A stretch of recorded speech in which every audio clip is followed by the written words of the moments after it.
Oi, pessoal. Um dia, Jesus Cristo, ele estava andando e ele se encontrou com alguém chamado Mateus.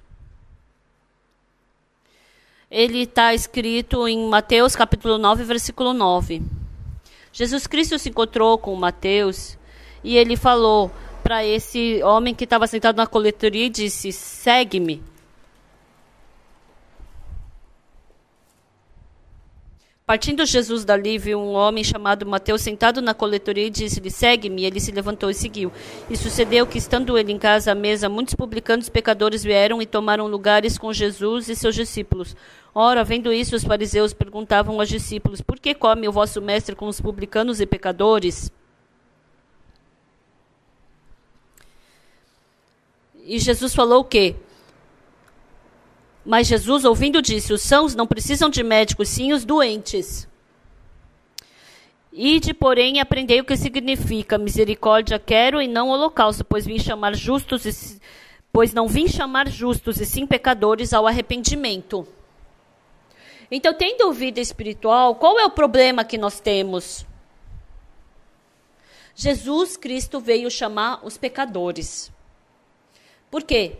Jesus Cristo veio para lavar os nossos pecados. Jesus Cristo veio para chamar os pecadores. Se ele veio chamar os pecadores, a gente tem que se tornar pecador, não é? Mas nós não somos assim.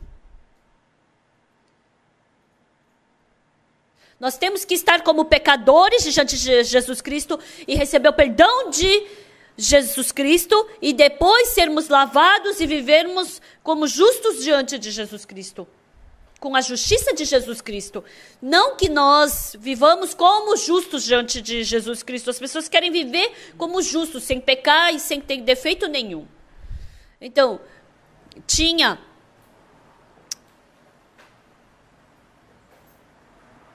um artista famoso e ele queria desenhar um mendigo. Ele procurou por um mendigo.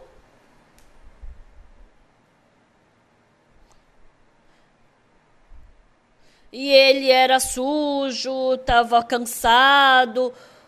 O rosto dele estava bem assim, magrinho. Ele estava bem ruim, né? E esse artista pensou: essa é a pessoa que eu estava procurando. E ele falou para o mendigo: eu vou te dar dinheiro, então você vem para minha casa e eu vou até eu desenhar o seu rosto, você pode ficar comigo na minha casa? Sim, sim. E esse artista falou pro mendigo o endereço dele e falou para ele ir lá. Tal dia você vem para esse endereço. E o artista, ele se preparou para desenhar e estava esperando só pelo mendigo aparecer. Aí, ainda bem que chegou Aí até que, enfim, chegou aquele dia e alguém bateu na porta. Mas não veio um mendigo, veio um homem muito bonito. Oi, tudo bem? O senhor gostaria de alguma coisa? Ué, o senhor já tinha falado para eu vir hoje que o senhor ia me desenhar. Mas ele estava com uma roupa bonita, cortou o cabelo, lavou o rosto. Mas quem é você? Alguns dias atrás a gente se encontrou, eu sou mendigo da rua. Ah, é? Mas eu queria desenhar um mendigo. Por mais que eu seja um mendigo, você vai desenhar o meu rosto. Como é que eu posso ir sujo? Eu fui lavar o meu cabelo no rio, eu lavei minha roupa, eu me arrumei. Por isso eu penteei meu cabelo e vim aqui todo arrumado. Aí diz que o pintor falou assim: desculpa, mas eu quero desenhar um mendigo. Você veio limpinho, lavou o rosto, lavou o cabelo. Eu não quero um homem limpo assim. Pessoal, Jesus Cristo deseja o quê de nós? Ele deseja nos salvar do pecado. Então, quando a gente vai para diante de Jesus Cristo, a gente tem que aparecer com essa imagem que nós temos, sujos, maus e imundos. Jesus Cristo vem do que ele se agrada? A pessoa que está sofrendo por causa do pecado se liberta do pecado porque Jesus Cristo a liberta. A pessoa que está doente, Jesus Cristo se agrada disso. Porque Jesus Cristo quer a libertar. Mas as pessoas têm uma vida espiritual contrária a essa. Assim como esse mendigo. O pintor, ele precisava de um mendigo para desenhar ele. Então Jesus Cristo veio para essa terra para salvar nós sujos pecadores. E quando nós vamos para diante de Jesus, Ele quer que a gente vá para Ele do jeito que nós somos. Mas hoje em dia, muitas pessoas que frequentam a igreja não são assim. Elas são sujas, más, imundas, lascívias, mas elas não vão com essa imagem para diante de Jesus. Ah, eu sou um alcoólatra. Eu sou uma pessoa que fico vagueando por aí. Eu sou um ladrão. Eu sou um mentiroso. Eu sou um assassino. Eu sou um adúltero. Eu tenho muitos pecados. Por isso, pelo meu esforço, eu não posso me libertar dos pecados. Por isso, Senhor Jesus, conceda a sua graça. Porque se o Senhor me libertar do pecado, não é nada difícil para o Senhor. Jesus Cristo deseja e espera por essas pessoas. Mas hoje em dia as pessoas vão para a igreja, elas arrumam o seu coração, maqueiam o seu coração, querem encher seu coração de boas obras e mostrar isso diante da igreja. Então, tem uma palavra que mostra exatamente isso, que está no Antigo Testamento, em Gênesis capítulo 40. Em Gênesis capítulo 40, José estava na prisão. E lá naquele tempo, ele se encontrou com o padeiro-chefe e o copeiro-chefe, porque ambos pecaram diante de Faraó. Aí um dia de manhã, os dois estavam com uma cara de muita preocupação. E José perguntou para os dois: por que o rosto de vocês hoje está cheio de preocupação? É que a gente sonhou. E não tem quem interprete esse sonho.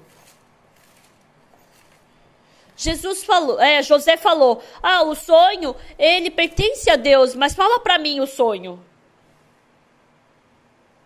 O copeiro-chefe falou: na minha mão não tinha, no meu sonho não tinha nada, só tinha videira com 3 ramos. Tinham 3 ramos.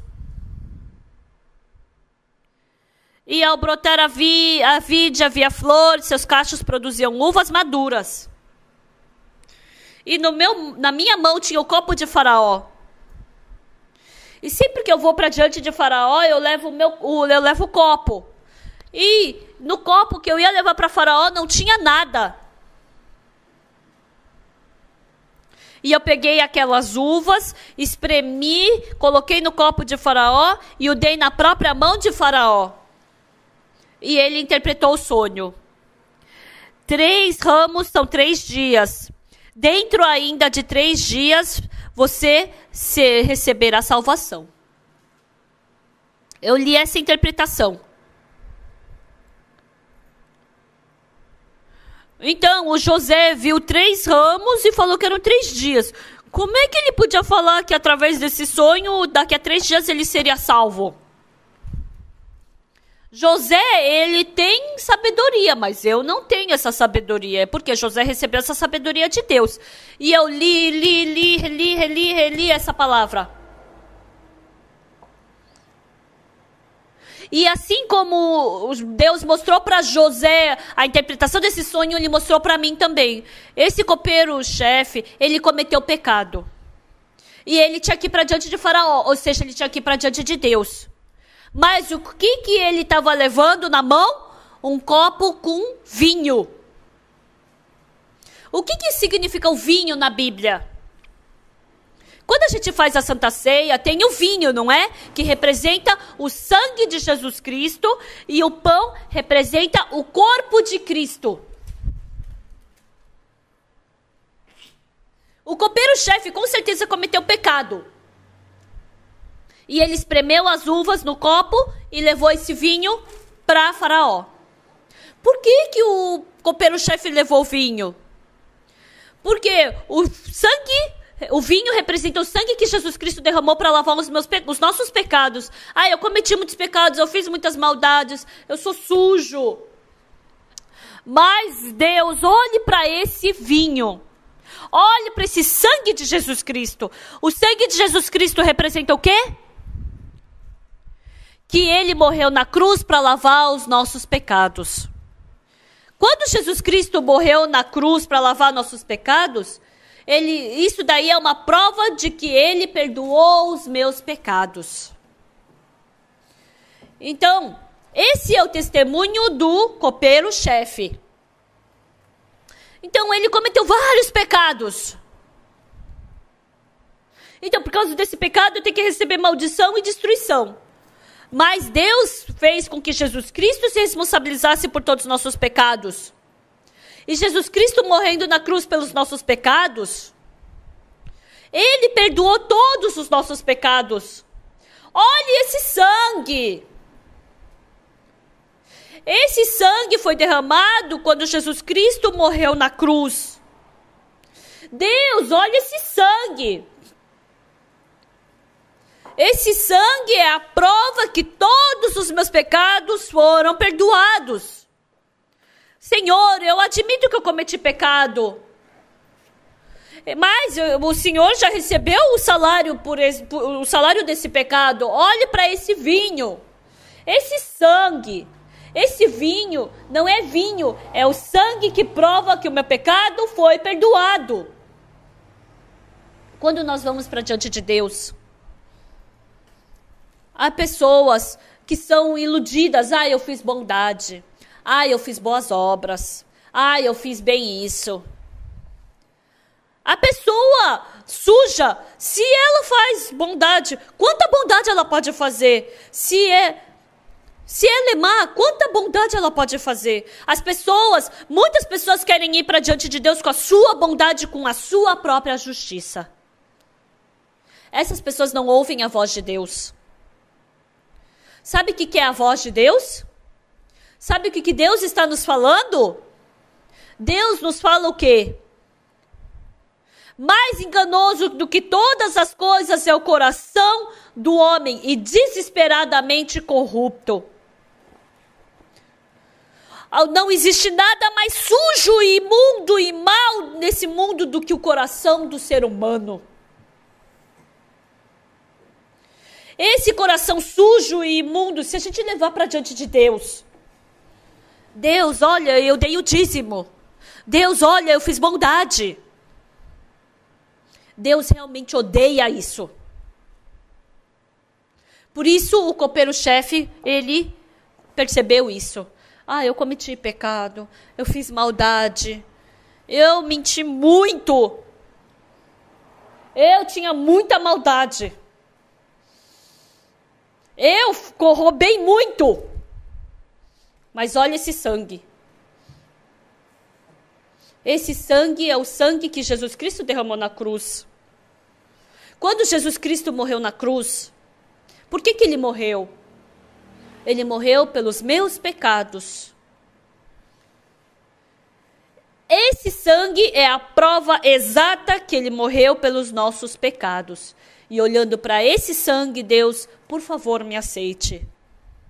Por isso o copeiro-chefe pôde sobreviver. Mas o padeiro-chefe, ele, escutando a interpretação desse sonho, ele também ficou super feliz. Ah, daqui a 3 dias você vai sair? Ah, eu também, eu sonhei uma coisa parecida. Qual é o seu sonho? Porque você é copeiro-chefe, você levou o copo nas mãos de Faraó. Mas eu, sendo padeiro, eu levei 3 cestos de pão alvo sobre a minha cabeça. Mas esse padeiro-chefe, ele não levou somente 3 cestos de pão alvo sobre a cabeça. Mas no cesto mais alto de todos, havia de todos os manjares de Faraó, arte de padeiro. E as aves os comiam do cesto na minha cabeça. E José interpretou esse sonho. A interpretação é essa: os 3 cestos são 3 dias. Quando Jesus Cristo morreu na cruz, o sangue, o vinho e o pão significam o sangue e o corpo de Cristo. Então, esse padeiro-chefe levou 3 cestos de pão alvo. Esses 3 cestos de pão alvo... mas eu acho que vai faltar só 3 cestos de pão alvo. Eu acho que eu tenho que fazer mais alguma coisa. No cesto mais alto dos 3 cestos de pão alvo, ele colocou todos os manjares de Faraó, artes de padeiro.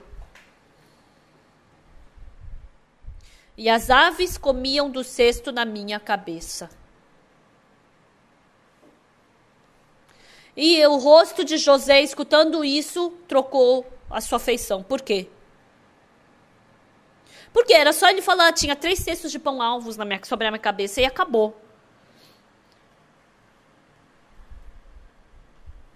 Por favor, Senhor, por favor, aceitando somente esse sangue de Jesus Cristo, me aceite. É a mesma coisa para o padeiro-chefe. Como? O padeiro-chefe, ele levou 3 cestos de pão alvo sobre a sua cabeça. Esses 3 cestos de pão alvo sobre a cabeça significa que ele morreu na cruz para lavar os meus pecados. Esse pão significa o corpo de Cristo. Então, levando só os 3 cestos de pão alvo, ele pensou o quê? Embora Jesus Cristo tenha morrido na cruz por mim, mas será que somente levando Jesus Cristo é o suficiente? Tem que ter mais alguma coisa.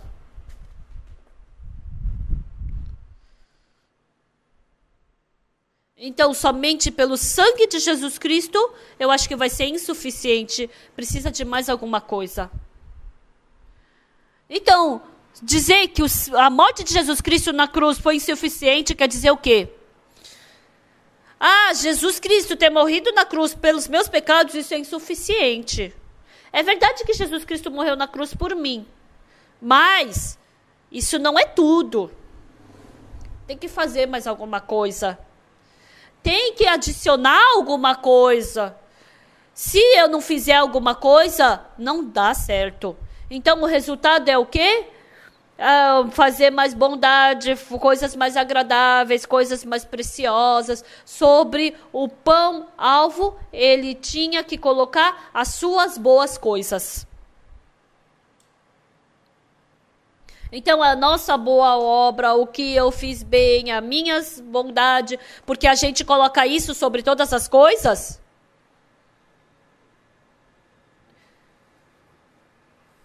Então, acaba cobrindo toda a morte de Jesus Cristo na cruz com a sua boa obra. Então, no coração da maioria das pessoas, a morte de Jesus Cristo na cruz, eles encobrem esse poder da cruz com o quê? Com a minha bondade, com o meu sacrifício pelos outros. Quando meu amigo estava internado no hospital, eu paguei por essa internação. Eu não comi o que eu tinha que comer e dei para esse meu amigo. Eu não vesti uma roupa boa, mas eu dei esse dinheiro para o meu amigo. Então, essas bondades eu coloco no topo mais alto do meu coração, e a morte de Jesus Cristo é coberto por essas minhas boas obras.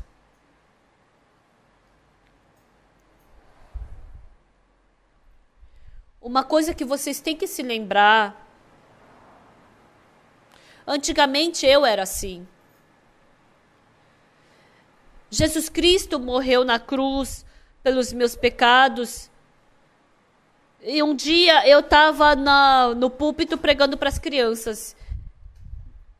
E um professor falou para mim, eu estava no culto de criança e um professor falou assim para a gente, que ele estava no inverno e ele estava com casaco. E esse professor falou que tinha um mendigo mendigando na rua. E o meu professor, quando eu era criança, ele falou assim que ele tirou aquele casaco novinho que ele tinha comprado e cobriu o mendigo. E saiu correndo. Quando eu escutei isso, nossa, essa história era tão bela aos meus olhos. Eu não tinha uma roupa nova. Eu não tinha um casaco novo. E a minha roupa também era bem velha. Mas aquela história do professor era tão bonita e bela. E um dia, eu tinha um dinheiro novinho que eu guardava como se fosse a minha emergência. E eu peguei esse dinheiro e fui procurar por esse mendigo. E aquele mendigo estava ali com a sua latinha. E eu peguei e coloquei aquela nota novinha naquela latinha dele. E nem olhei para trás e saí correndo. Eu podia sair andando. Mas é que foi tão bonita a história do meu professor. Vocês querem escutar isso? Por vários anos, aquele dinheiro novinho estava no lugar mais alto do meu coração por muito tempo. Aquela nota novinha que eu guardei, eu dei para o mendigo. Eu fiz essa bondade. E todas as boas obras que eu fiz estavam no cesto mais alto do meu coração. Então, a minha bondade, a minha obra boa, eu limpei o banheiro da igreja, eu limpei o chão da igreja. Isso tudo estava no topo mais alto do meu coração. Eu ajudar as pessoas pobres coitadas. Essas coisas estavam no cesto mais alto do meu coração. Pessoal, quando nós formos para o céu, não tem outra coisa que perdoe o pecado senão o sangue de Jesus. Mas naquele tempo, mais do que o sangue de Jesus, o que eu ajudei meu amigo, os trabalhos voluntários que eu fiz na igreja, as coisas boas que eu fiz na igreja. Essas coisas estavam no lugar mais alto do meu coração. Eu não sabia que isso era a vida espiritual do padeiro-chefe. Eu nem sabia que essa palavra da Bíblia existia. Eu não sabia o verdadeiro significado dessas histórias na Bíblia. O único que pode nos salvar dos pecados é Jesus Cristo. E Jesus Cristo se encontrando com pecadores como nós, e pelo sangue de Jesus Cristo, porque os nossos pecados são perdoados. Quando nós formos para diante de Deus, por mais que eu faça boas obras, essas boas obras só vão poder receber maldição diante de Deus. Então, quando a gente for para diante de Deus, o que a gente tem que fazer? Se realmente, Deus, eu cometi pecado, eu fiz maldade, eu sou lascívio, eu sou imundo, eu sou sujo e mau. Por mais que eu queira fazer bondade, eu não consigo. Por isso, Deus, o Senhor mandou Jesus Cristo. Mas Jesus Cristo não morreu na cruz. Então, olhe para esse Jesus Cristo que morreu na cruz. Olhe para a pele de Jesus Cristo que foi chicoteada. O que Jesus Cristo mostrou para Tomé depois de ressuscitar? Ele não mostrou o furo na mão que ele tinha do prego? Ele não mostrou as chicoteadas que ele tinha na costela? Então Jesus Cristo, ele colocou a coroa de espinho, os chicoteadas. Então isso significa o pão. Então no corpo de Jesus Cristo, na pele de Jesus Cristo, Jesus Cristo tem todas as marcas dos sacrifícios que ele fez por nós. E eu pensei, Jesus Cristo morreu na cruz e depois de 3 dias ele ressuscitou. Então, se tivesse recuperado todas as funções de Jesus Cristo, então tinha que ter apagado aquela cicatriz da mão, a cicatriz da costela, a cicatriz da cabeça. Mas Deus, ele não tirou essas cicatrizes de Jesus Cristo. Por quê? Não pode tirar essa cicatriz. Por quê? Vai ter que ficar por muito tempo, eternamente. Quando Jesus Cristo falar, olha, seu pecado, isso e aquilo. Então, Jesus Cristo vai mostrar a cicatriz da sua mão, da sua costela, da sua cabeça. Essa cicatriz da mão, do pé, da cabeça, da costela, isso é a prova que o seu pecado já foi pago. Jesus, eu cometi pecado. Mas Jesus Cristo já pagou muito por esse pecado. Está escrito na Bíblia que ele já pagou o dobro. Que não tem mais nenhuma falta para pagar pelos nossos pecados. O sangue derramado na cruz já foi o suficiente. O padeiro-chefe não acreditou nisso. Ele pensou que ele tinha que fazer mais alguma coisa. E fazendo mais alguma coisa, ele recebeu destruição. Nós também temos que nos satisfazer somente com o sangue de Jesus Cristo. Até a próxima.